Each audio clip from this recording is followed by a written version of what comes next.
El discípulo. Revista para la educación cristiana transformadora.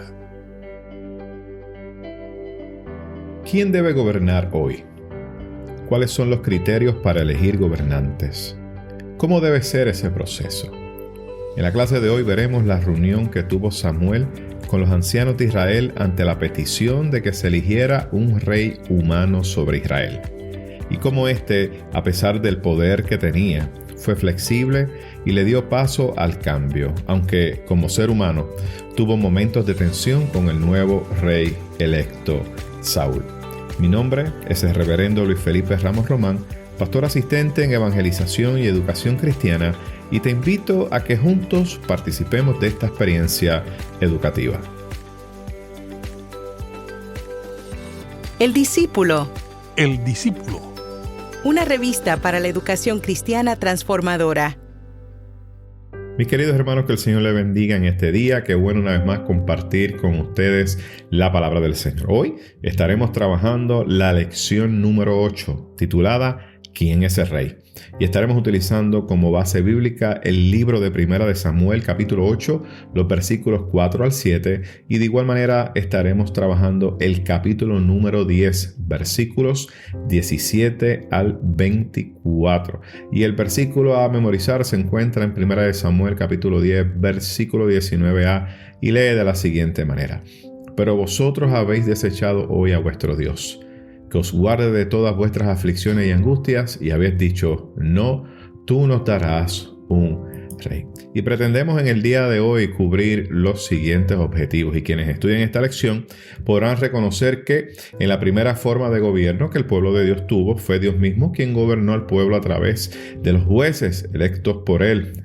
Unos ejemplos de esto fue la clase pasada. Número 2, el pueblo de Dios pasó de ser un conjunto de clanes para ser una nación unificada bajo la dirección de un rey como gobernador del pueblo. Y también tenemos estos dos últimos objetivos. Esa transición, ¿verdad? Sabemos que fue problemática porque se entendió como un rechazo de Dios. Sin embargo, el mismo Dios aconsejó que se implantara. Y como último objetivo, estudiar esa cosmovisión cristiana, ¿verdad? Debido al concepto de la encarnación del Verbo, ¿verdad? Proveemos ese espacio para que un ser humano pueda gobernar como Dios manda y a su vez honrar la soberanía del pueblo. Hay un vocabulario que queremos compartir con ustedes y es Mizpa. Quizás lo he escuchado en alguna otra ocasión, y Mizpa es una villa en el territorio correspondiente a la tribu de Judá, y en los tiempos de Samuel Dios libró al pueblo de los filisteos en una batalla en esta villa, y Mizpa era uno de los puntos importantes que servían de escala en los viajes que hacía Samuel, pues para impartir justicia a la tierra de Israel. ¿Y qué les parece si buscamos nuestras Biblias? Estaremos dando lectura a este libro de Primera de Samuel y estaremos dando inicio con el capítulo número 8, esos versículos 4 en adelante. Así que estaremos dando lectura a nuestra revista El Discípulo, la versión Reina Valera. Así que espero que me pueda acompañar en esta hermosa mañana. Y leemos la palabra en el nombre del Padre, del Hijo y del Espíritu Santo. Amén. Entonces todos los ancianos de Israel se reunieron y vinieron a Ramá para ver a Samuel. Y le dijeron: Tú has envejecido y tus hijos no andan en tus caminos. Por tanto, danos ahora un rey que nos juzgue como tienen todas las naciones. Pero no agradó a Samuel que le dijeran: Danos un rey que nos juzgue, y oró a Jehová. Dijo Jehová a Samuel: Oye la voz del pueblo en todo lo que ellos digan, porque no te han desechado a ti, sino a mí me han desechado para que no reine sobre ellos. Y vamos al capítulo 10 de Primera de Samuel, versículos 17 al 18 en adelante. Dice: Después Samuel convocó al pueblo delante de Jehová en Mizpa, y dijo a los hijos de Israel: Así ha dicho Jehová, el Dios de Israel: Yo saqué a Israel de Egipto y os libré de manos de los egipcios y de manos de todos los reinos que os afligieron. Pero vosotros habéis desechado hoy a vuestro Dios, que os guarda de todas vuestras aflicciones y angustias, y habéis dicho: No, tú nos darás un rey. Ahora, pues, presentaos delante de Jehová por vuestras tribus y familias. Y Samuel hizo acercarse a todas las tribus de Israel, y fue designada la tribu de Benjamín. Hizo que se acercara a la tribu de Benjamín por familias y fue designada la familia de Matri. Y de ella fue tomada Saúl, hijo de Cis. Y lo buscaron, pero no fue hallado. Preguntaron pues otra vez a Jehová si aún no había concurrido allí aquel hombre. Y respondió Jehová: está ahí, escondido entre el bagaje. Entonces corrieron, lo sacaron de allí y puesto en medio del pueblo, sobresalía por encima de todos de los hombros para arriba. Samuel dijo a todo el pueblo: ¿habéis visto al elegido de Jehová? No hay nadie como él en todo el pueblo. Entonces el pueblo gritó con alegría: ¡viva el Rey! ¿Qué les parece si tenemos una palabra de oración en este día y le pedimos al Señor que hoy habla a nuestros corazones a través de esta experiencia bíblica? Señor, de infinita bondad y misericordia, te alabamos y te bendecimos en esta hermosa mañana. Te pedimos, Señor, que nos dirijas a través de esta experiencia de estudio de tu palabra y que puedas hablar a nuestros corazones. Señor, transforma nuestra vida. Señor, obra en nosotros. Y de manera, Señor, que tu nombre pueda ser glorificado. Gracias te damos por cada hermano y hermana que nos escucha a través de estos medios y te pedimos por cada uno de ellos y de igual manera por todas nuestras congregaciones en Puerto Rico. Es en el nombre poderoso de Jesús que hemos orado.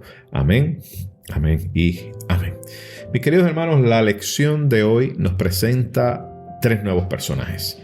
¿Cuáles son esos 3 nuevos personajes que vemos aquí en esta lección? Bueno, el primer personaje que nos presenta es a Samuel. ¿Y quién fue Samuel? Pues miren, mis queridos hermanos, Samuel fue el último de los gobernantes teocráticos, mejor conocido como los jueces. Estuvimos trabajando en la clase pasada el libro de los jueces y estuvimos escuchando la historia, ¿verdad?, de uno de esos jueces. Y Samuel es el último de esos gobernantes teocráticos que tuvo el pueblo de Israel.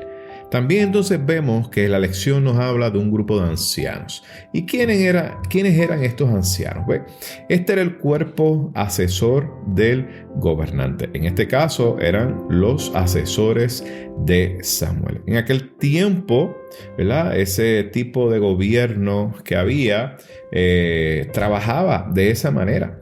Así que el tercer personaje que tenemos es Saúl. Y Saúl, ustedes ya conocen, fue el primer rey de Israel electo. Así que estos 3 personajes son los que estaremos trabajando en esta lección en el día de hoy.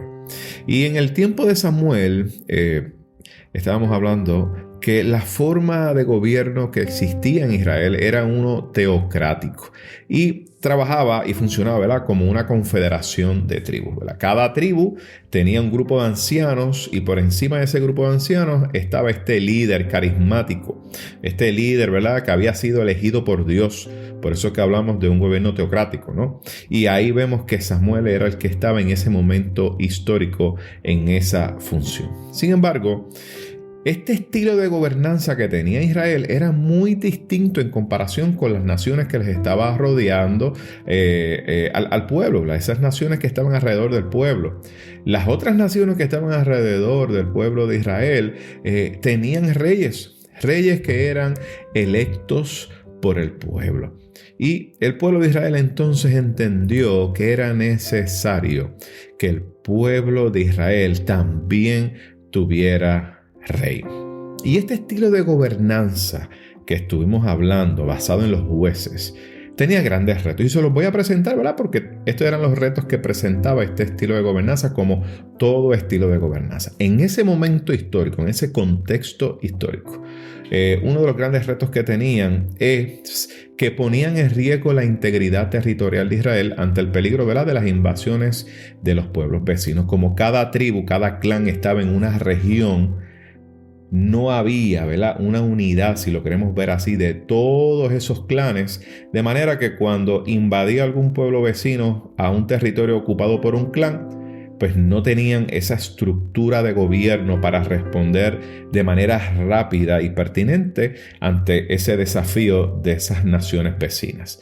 El otro gran riesgo que tenía era el aspecto de la integridad de la fe en Jehová.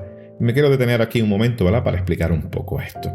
Y es que al estar estos clanes, estas tribus en estas regiones, ¿verdad?, en peligro de estas invasiones de otros pueblos, también estaban ellos en riesgo de asimilar esas creencias religiosas, ¿verdad?, cayendo en la idolatría. Y usted y yo sabemos que dentro de la historia de Israel este era uno de los grandes retos que tenía el pueblo, ese pecado de la idolatría que en clases pasadas estuvimos trabajando el mismo. Y es que estas naciones vecinas se acomodaban cercanas a estas regiones y lo que hacían es que comenzaban a influenciar, a influenciar sobre el pueblo de Israel, y comenzaba el pueblo de Israel a asimilar esas creencias religiosas de estos pueblos vecinos. Así que estos eran los dos grandes retos que tenía el pueblo de Israel dentro de este estilo de gobernanza.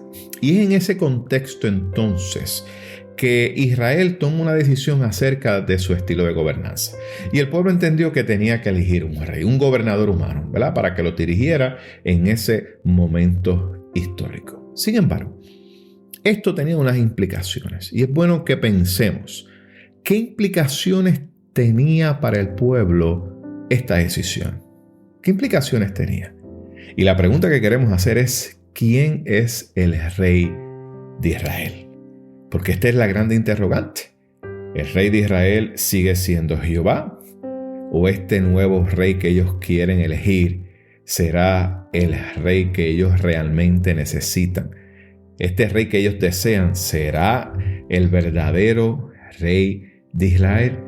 Así que esto nos presenta unas grandes preguntas para contestar. Así que vamos al texto a ver qué nos dice el mismo.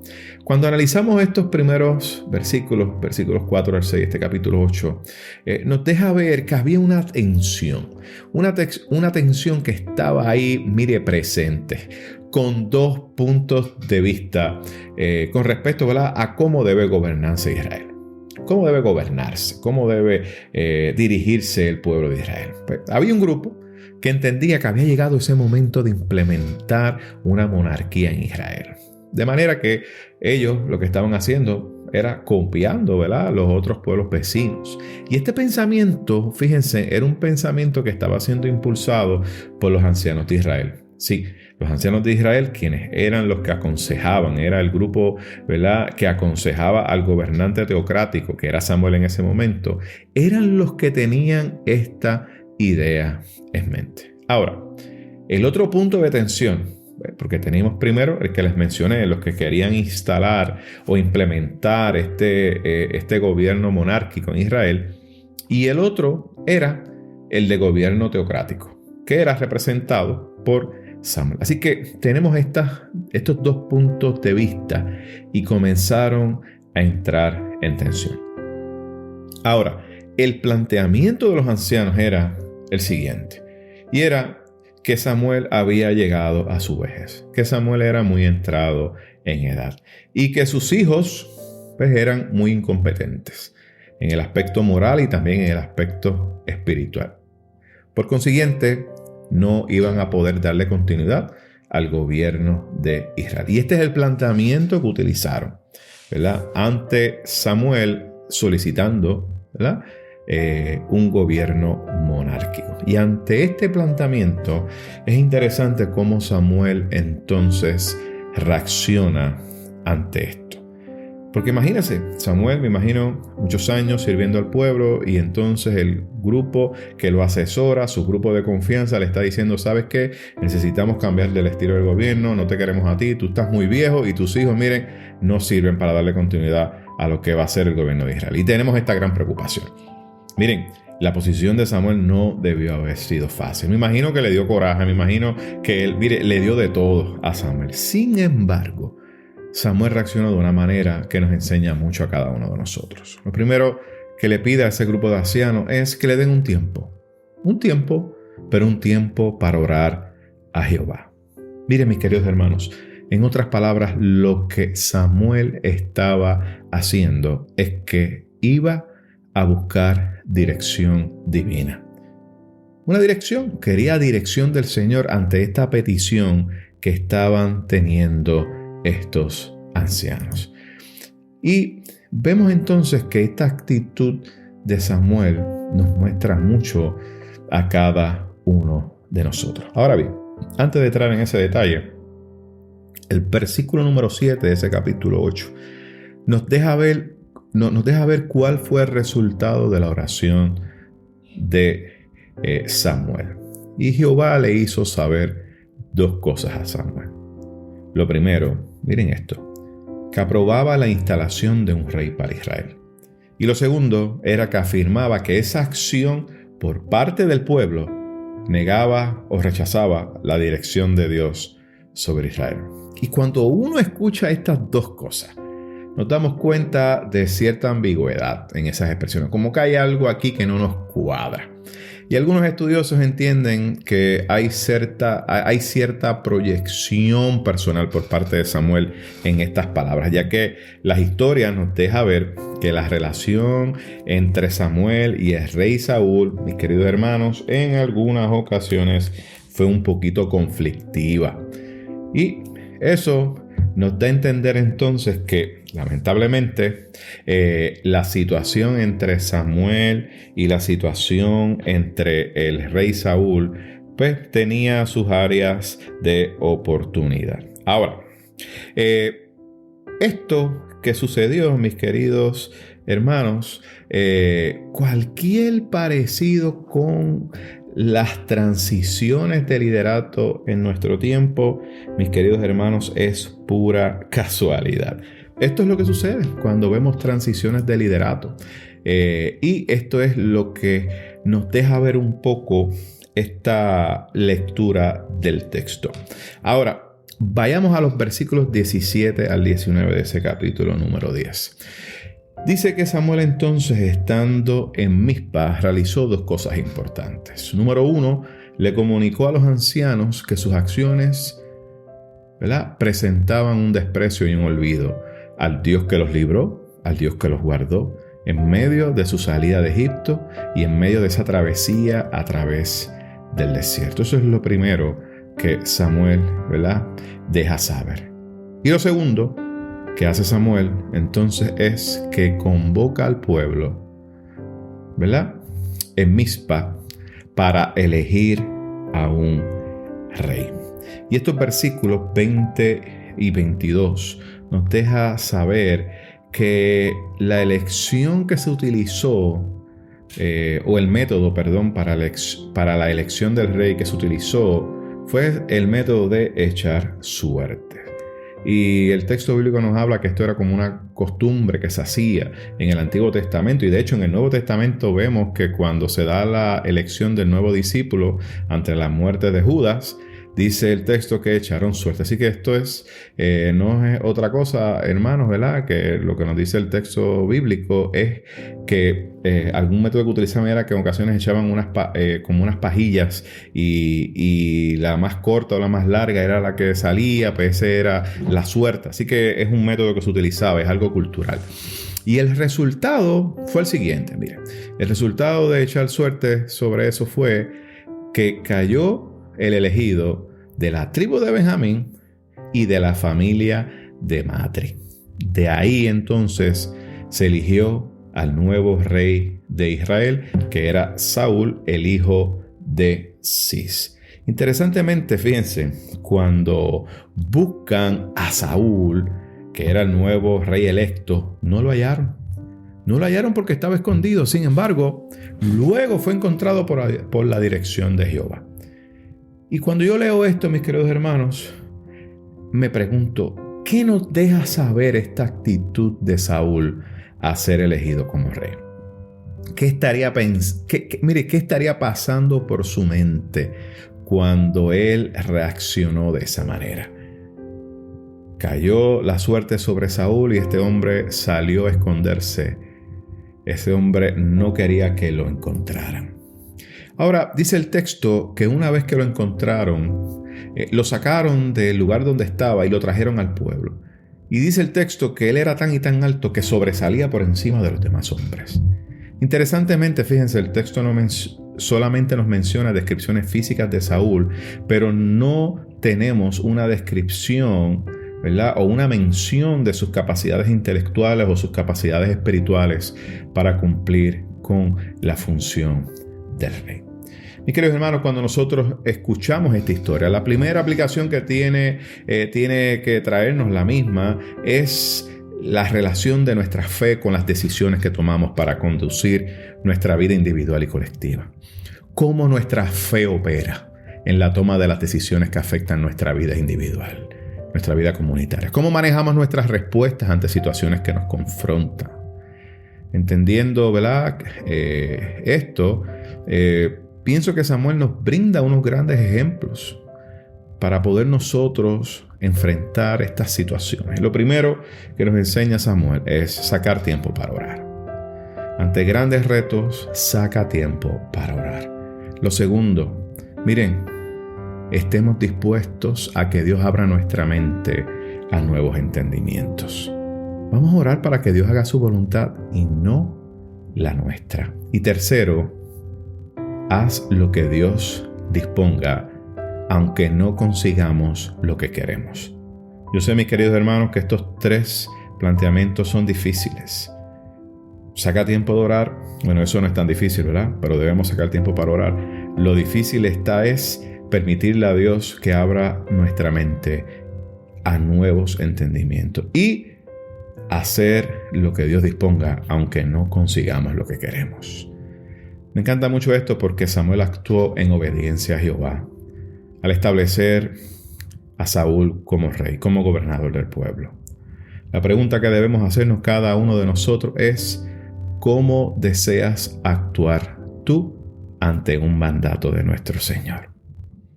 ¿Quién es tu rey? ¿Quién es el que te gobierna? Mis queridos hermanos, ¿qué les parece si tenemos una palabra de oración y pedimos al Señor que así nos dirija en este día? Amantísimo Padre Celestial, tuyo es el poder para reinar en el cielo y en la tierra. Te damos gracias por la revelación de tu amor y de tu palabra que nos permite entender cómo has bajado a las honduras de nuestras miserias y nos has levantado para mirar y seguir tu gloria. Ayúdanos como iglesia y como personas para que en nuestro alrededor se vean los signos de tu gloria y para que quienes nos rodean te puedan reconocer como su Rey y Señor y encaminen sus pasos hacia el advenimiento de tu reino. Amén, amén y amén. Mis queridos hermanos, que el Señor les bendiga y esperamos así estar con ustedes la próxima semana.